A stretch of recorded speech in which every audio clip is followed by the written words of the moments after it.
Halo guys, balik lagi di Ulasan ID. Seperti judul video kali ini, gue akan nge-review PSU pertama dari Prime. Ada 3 kapasitas yang disediain sama Prime.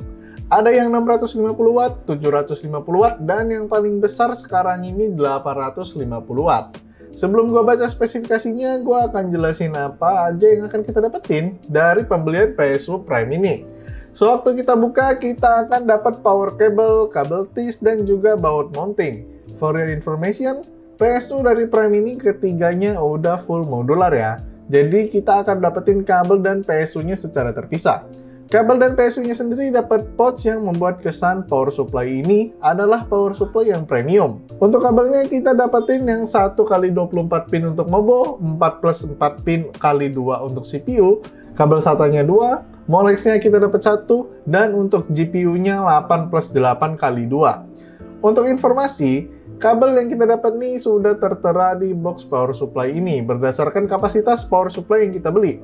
Selanjutnya adalah tampilan dari power supply Prime ini sendiri.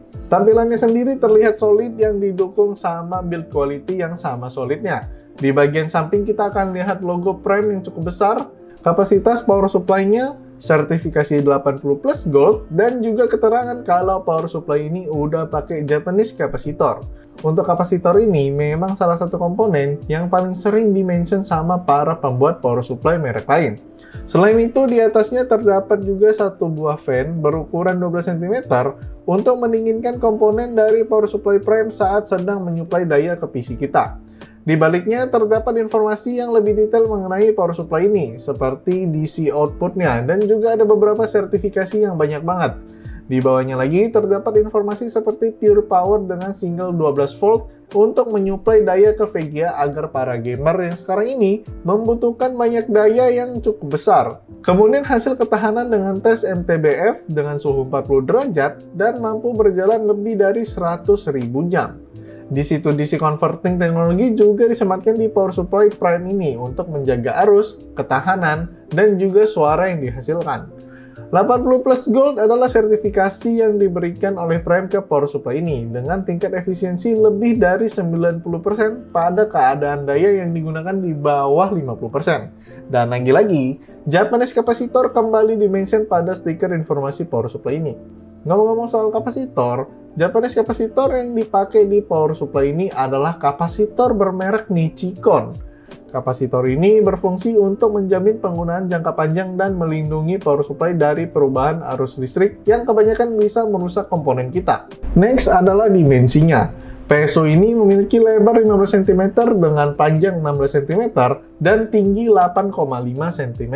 Dan udah jelas ya kalau power supply ini berukuran ATX. Nah, sekarang gua akan coba power supply ini dengan spesifikasi motherboard Aorus B550i Pro AX, RAM DDR4 Corsair Dominator 2x8GB, AMD Ryzen 9 5950X, dan VGA-nya gue pakai RTX 3090 dari Galax yang minimum requirement-nya itu untuk power supply berkapasitas 700-850 Watt serta prosesor Ryzen 9 5950X yang udah terkenal power hungry plus CPU cooler terbaru dari Prime yang juga akan gue bahas di video yang berbeda. Di tes yang gue lakukan saat ini, tegangan 3,3 volt, 5 volt, dan 12 voltnya beroperasi dengan stabil dan tanpa ada masalah. Sementara untuk stressing dengan beberapa benchmark hanya memakan daya sebesar 500 wattan aja, yang berarti masih tersisa sekitar 150 watt untuk penggunaan 100%. Padahal gue udah pakai prosesor Ryzen 9 dan juga RTX 3090 yang sangat memakan banyak daya listrik. Yang dimana RTX 3090 ini merekomendasikan power supply yang berkapasitas 850 watt. Harga dari power supply ini sangat-sangat worth menurut gua. Di balik dia udah 80 plus gold dan juga punya build quality yang solid, PSU ini juga udah full modular.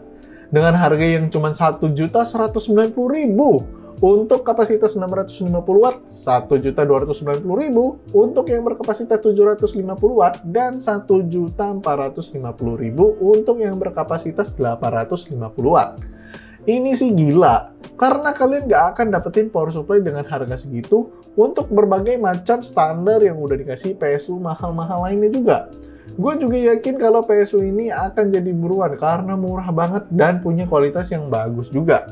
Ingat ya, untuk pemilihan power supply adalah hal yang paling penting karena akan mempengaruhi umur komponen PC lainnya.